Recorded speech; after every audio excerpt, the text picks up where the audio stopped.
Hi, I'm Sam. This is a client of mine that has just signed up. We're going to go over their goals, what they want, and we're going to create a program for them today. So I'm going to do a follow along of how I build my programs so that hopefully you guys can take something away from this to build your programs too. So let's dig into it. So this is a client in her early 40s. She's keen to restart training, but doesn't know where to restart from. She wants to build strength and functionality pre-menopause. She wants to feel good in her body. She's not too worried about the aesthetic side of things. She just wants to feel good and move well. They want to be fit and functional in their body to prolong their quality of life into their later years, which is important for a new family. She'd like to work out 3 times per week. She doesn't love gyms, but she's open to the idea. She'd prefer to do workouts that she can do from home. We've got a bit of background, so she's done some previous training before, stuff that she's liked, stuff that she hasn't. We've got some of her health risks or previous injuries or just things that we should know of when we're making the program. So she's had a kid recently. She hasn't trained for a year or over a year since having the kid. She gets these lower back tweaks. She has had a left labral tear in her hip, had a C-section, and at the moment she is quite sleep deprived, quite high stressed because a baby, of course. So into the specifics, she wants to train 3 times per week. She's not currently training. She doesn't have gym access, but at home she has some dumbbells, a kettlebell, and a Swiss ball that we can work with. One of the sessions we're going to do together, me and her at the gym, and then I'm challenging her to do 2 workouts by herself at home, which we're going to create in the program today.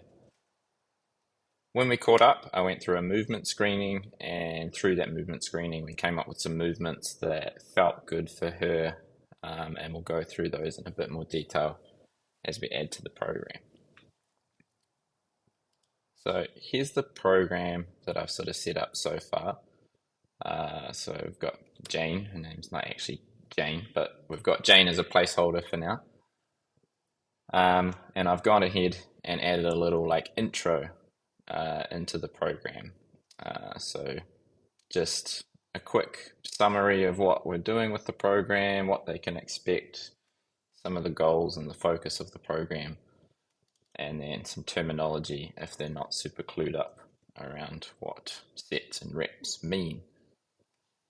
Um, so let's get into it and start building this program for our client. So they have mentioned that they want to train 3 times per week. So what I'll probably do is I'll go ahead and create one workout first, and I might make copies of that with slight alterations. So let's go through the first exercises that we want to add. So when we went through the assessment, we went through some cat camels and some hip flexor pulls. So let's go ahead and add those first. So cat camel and hip flexor pulls, hip flexor lifts. Cool. So what I'm going to do, I'll call this workout 1. I'm going to move these 2 exercises together to make a superset. We're going to do 2 sets of these, and for these, let's say about 8 reps. And for the hip flexor lifts, we're going to go 8 reps with those 2. And we'll just make a note 8 per side so that they do 8 reps per side.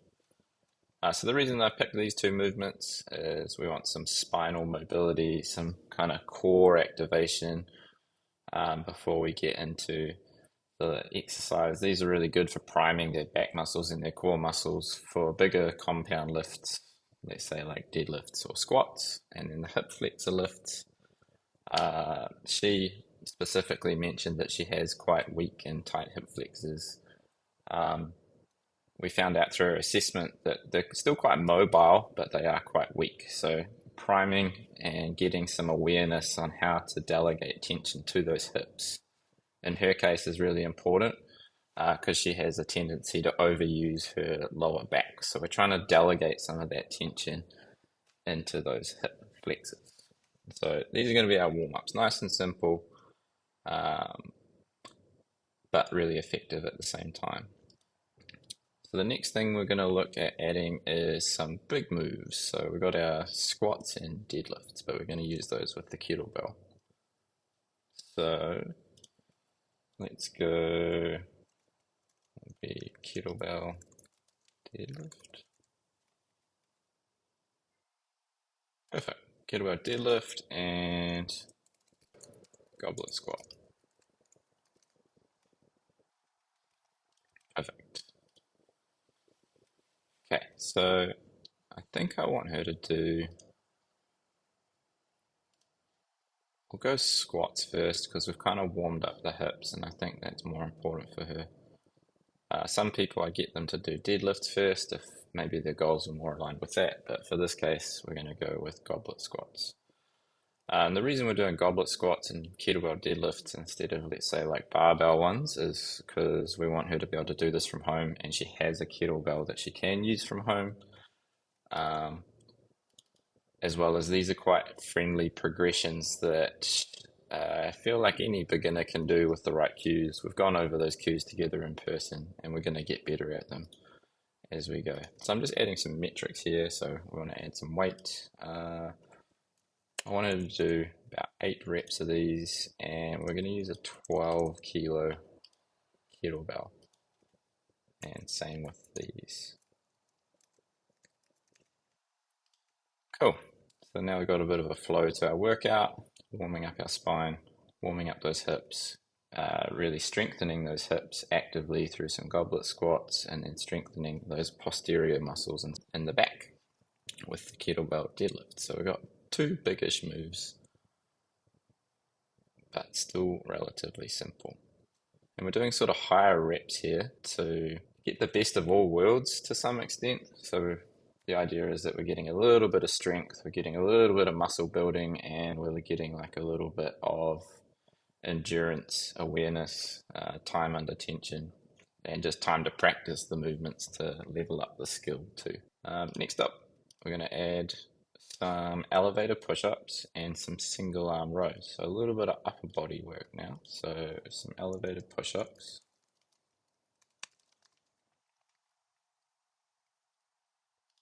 Perfect. And single arm row. Perfect. So we're not doing these ones as supersets. We could do these ones as supersets. And I think we will. So we're going to do 3 sets of these as well. You could argue for a beginner that doing 2 sets is appropriate, just as they get back into it. But this client that I'm working with has a history of training. She was quite able to do the exercises quite well, so I think 3 sets would be appropriate for her. We're going to do 8 reps with these, and we're just going to make a little note. Once you can do all reps, because we're going to increase the reps week per week comfortably. Reduce the elevation. So basically, we're going to add reps to progressively overload this movement, but we're also going to ask the client to reduce the height at which they're doing their elevated push-ups too. Another note is if they can't do all the reps, I want them to do eccentric reps to fill out the set. So, and we've covered what eccentric reps mean in the consultation. So perform eccentric or negative reps for any that you can't complete. So in this case, that would mean, say they can only do like 4 reps up and down, and then they can't push themselves back up. We'd just get them to perform negative reps on the way down to build that strength and still get enough like repetitions, time under tension, to create the development that we want. She used to be able to do push-ups quite well, but that strength has gone. But you can tell that the strength is still there and it's going to come back really quickly. So we're just using the eccentrics as a way to boost that. Single arm rows. So we've got a bit of horizontal pushing. Now we're going to do a little bit of horizontal pulling. It's a nice easy one that we can do with the kettlebell at home as well. So we're going to add the weight there. We're going to use that same 12 kg kettlebell that they've got. And we're just going to do 8 reps. Nothing too out the ordinary with these, just going through the reps, keeping quality. We've demonstrated to her like getting that nice stretch through the shoulder blade at the bottom and then squeezing that sort of like elbow into the side, not all the way behind us. Cool. Workout's really coming together. And then we've just got a couple of extra moves at the end here. So what have we got? Some hamstrings and some Swiss ball stuff. So we'll make this a superset as well. So hamstring curls. Do we have a Swiss ball one? Yep. And we're going low hips. It's an easier progression. And we're just getting them to do 8 reps. Yeah, nothing too complicated about these, just getting them to work a bit of hamstrings, posterior chain.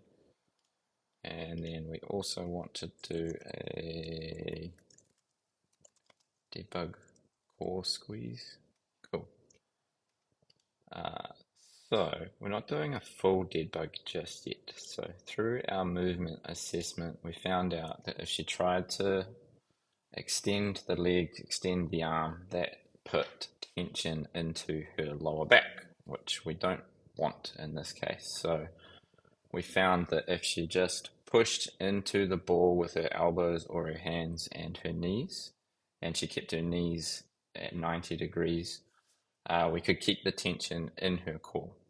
So what we're going to do is we're just going to work on this, keeping that focus on keeping the tension in the core for a while until she has the strength and the awareness to be able to keep that core tension on, and we make the exercise more difficult by adding the arm and leg variation of the dead bug.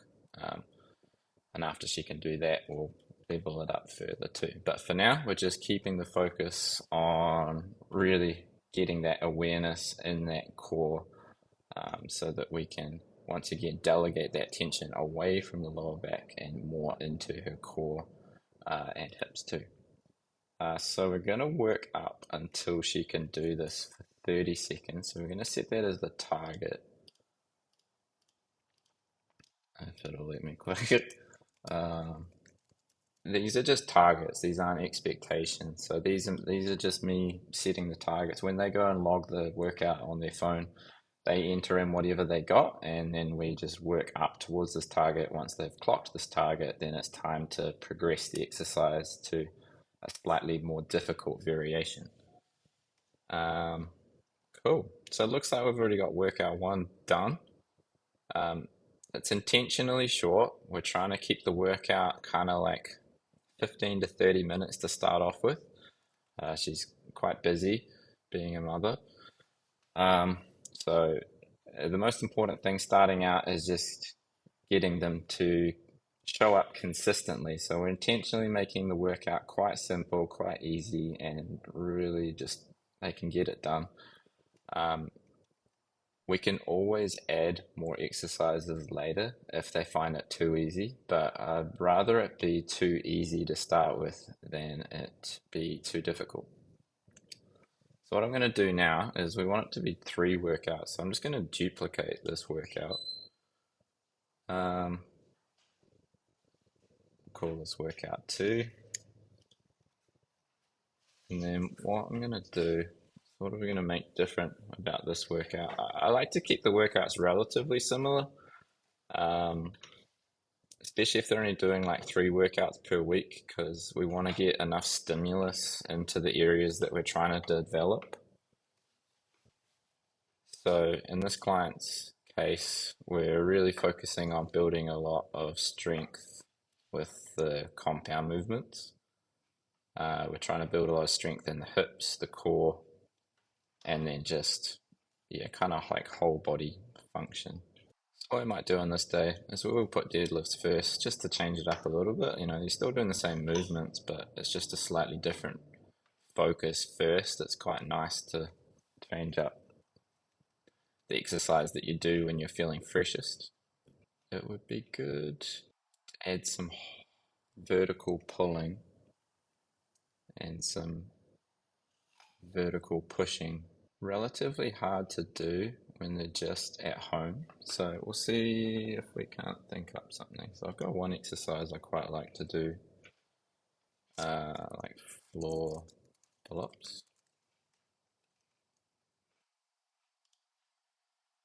Obviously not the same as a pull-up, but it gets some nice stimulus into those like back muscles and resembles with enough difficulty a vertical pulling pattern. So we'll just get them to do 8 reps of those. Need a nice vertical pushing pattern. If you guys have any ideas of like what good vertical pushing patterns someone can do from home, either with no equipment or limited equipment, it'd be good to know. Let's Z press maybe.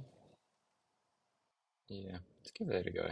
I mean, she's got the one dumbbell. I mean, the two dumbbells, the 10 kgs, but maybe she could just do it with one of the dumbbells.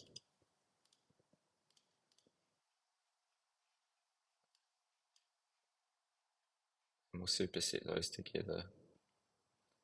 We'll get her to do 8, and we'll go 10. Cool. And we'll delete that because we don't want too many exercises. And I'll just make sure she knows use one dumbbell. Use one 10 kg dumbbell. I think we'll just keep these accessory movements the same. Yeah. And then we'll add a third workout. I'll duplicate the first one again. Move it into the last place. Workout 3. And then, yeah, I think we'll just keep that as is. We'll keep it nice and simple. I think we want more stimulus with these exercises than the more vertical ones. She could always double up this workout as well if she wants. Sometimes I'll tell my clients, you know, like we're aiming for 3 workouts minimum per week, but they can double up on the workouts if they like. You know, it's 3 to 6 workouts per week maximum. Obviously, starting out, you want them to try and not, you know, go gung ho because they can burn out pretty quickly. So making it sustainable, making it achievable. Yeah, I think this is looking really nice. There's a lot of the same movements, so they can just show up. They don't have to remember a whole bunch of different exercises, but there's enough variation to keep them interested. Yeah, I think I'm happy with that. Obviously, we can tweak it based on their feedback and stuff like that, but I think she will really enjoy this.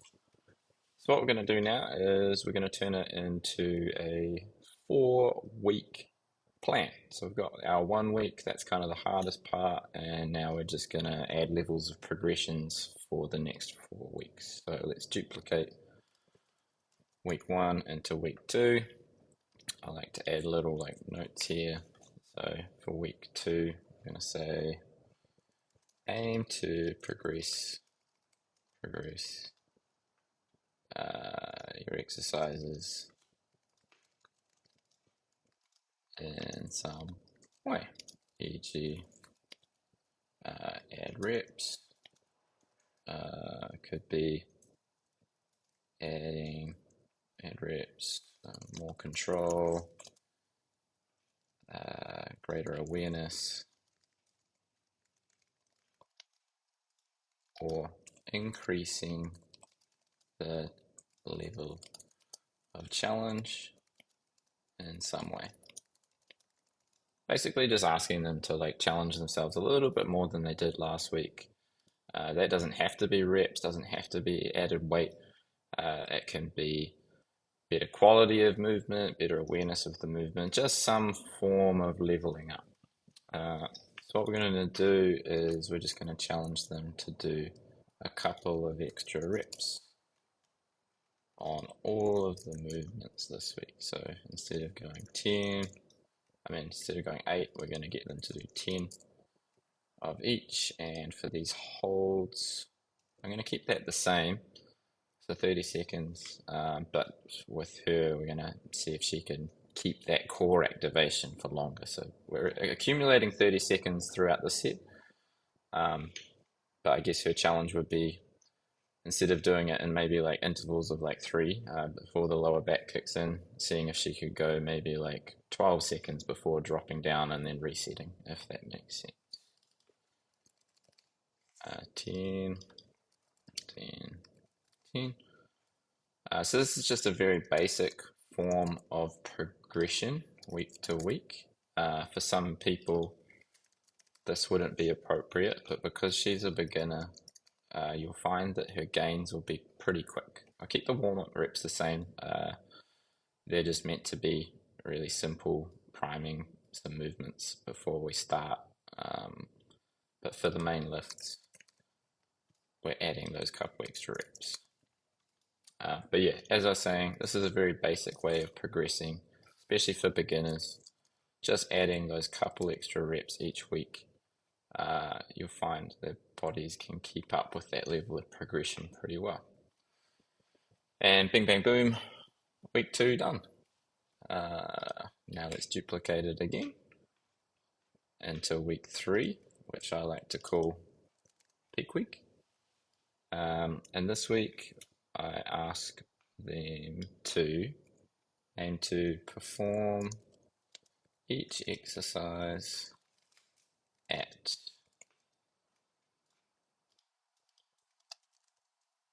maximum intensity. Make each movement challenging but doable. So essentially, this is peak week. This is the last week of the program where they're really trying to progress themselves.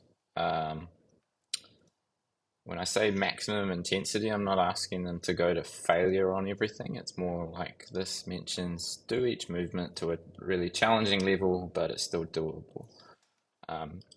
By this time, they're pretty accustomed to the exercises now, so they've got over the learning and the skill part mostly, and they can really execute the movement at an intensity that is going to stimulate them in a big way.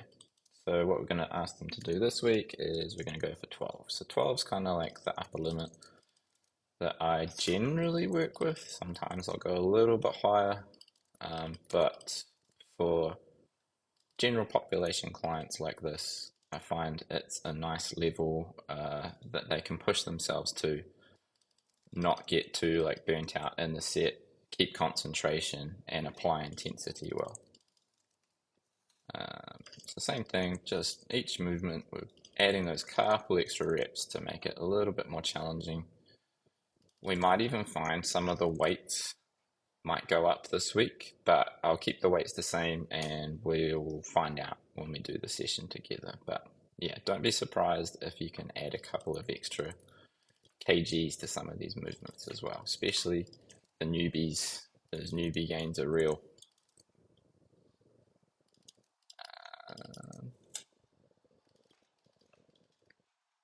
Cool. And that's week 3, peak week, done. So I've only got one more week to go and this program is finished. So let's duplicate. I'll actually duplicate week 1 instead, because it's going to be most like our deload week. So, deload. What is a deload? So every 4 weeks, or I mean, you can argue this, but 4 to 6 weeks, it can be advantageous for clients or yourself or anyone training to have a deload week. So it's not a rest week, it's a week where we intentionally taper the intensity to facilitate more recovery, preemptively allowing that body to recover so that we don't end up getting into a state of burnout or decline where the gains stop coming. So if we can do this proactively, we can prevent those burnout stages from happening. You can argue that general pop or sort of newbie clients don't need this deloady sort of practice, especially early into their training, but I think it's a good practice for them to get into, especially as we want to make this sort of training cycle really sustainable and repeatable for them for years to come, hopefully. So I think just the practice of teaching them what it is and getting them into a routine of doing it is better than pushing on for like 12 weeks before they do their first deload and then having to explain why then. Just doing it proactively. So we'll add a little disclaimer here around what the deload is. So this is a, what do we call it before? A reduced intensity week, not a rest week. We proactively allow our body to recover so that we can continue to see awesome results for many phases to come without getting burnt out. And with the deload week, I generally aim for like a 2/3 kind of intensity approach. So think of 2/3 intensity. You should finish the workout.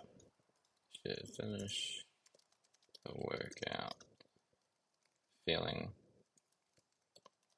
like it was easy. Yeah, cool. So this is really easy. We just go through and we allow our body to recover. I think it makes sense. We just chop sets basically in this instance. So if it was 3 sets, we make it 2. And the reason I duplicated week 1 was because the reps are going to be the same as they were on week 1, and the weight is going to be the same as it was on week 1. Once again, this is subjective. You could coach this in whatever way you want to. There's no rule of thumb. It's just a way of like how I do it. I know some people use the weights and the reps from week 2. I know some people do different reps and whatnot, but this is the way that I deload, and it seems to be very effective for the clients that I teach to. So, chopping down the sets.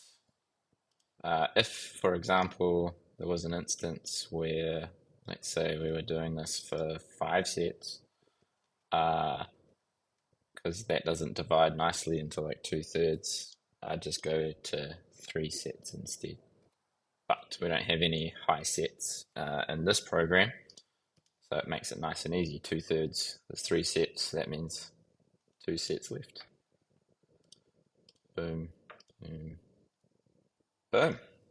That's a program fully completed. So now we've got 4 weeks of programming for our clients. Yes, the movements are all the same. I think that's good though. It allows us to progress nicely week to week. Once again, they don't have to go learn any new movements. Keeps it really simple, easy to repeat. There's an obvious way of progression, which they'll pick up on pretty quickly too. So all that's left, I think we should pick a slightly cooler image. They're doing kettlebell workouts. It's fun, cool, like kettlebell photo for them. Kettlebell. So we'll do this on Pexels because it's always free. I mean, royalty-free images. We don't want to get in trouble for stealing someone's image off Google Images. And Kind of like this one. Let's grab that one. And let's say thanks to Fernando Costa. Thank you. This image looks dope. And let's edit this image and I'll upload my own. Grab that Pexels one. Save. Now we've got this cool looking image in the background, which will look even cooler on their phone. Make sure to save, and shortly I'll go through and add this client. I won't add their details or show their details because keep their privacy. But yeah, that was my program creation, an at-home workout for someone with minimal equipment. Um, Let me know if you have any questions about this process, or I'd also be keen to hear if you guys have any queries about programs that you'd like to see me build. I'll keep building some other programs on here, but yeah, hope you enjoy. Thanks for your time.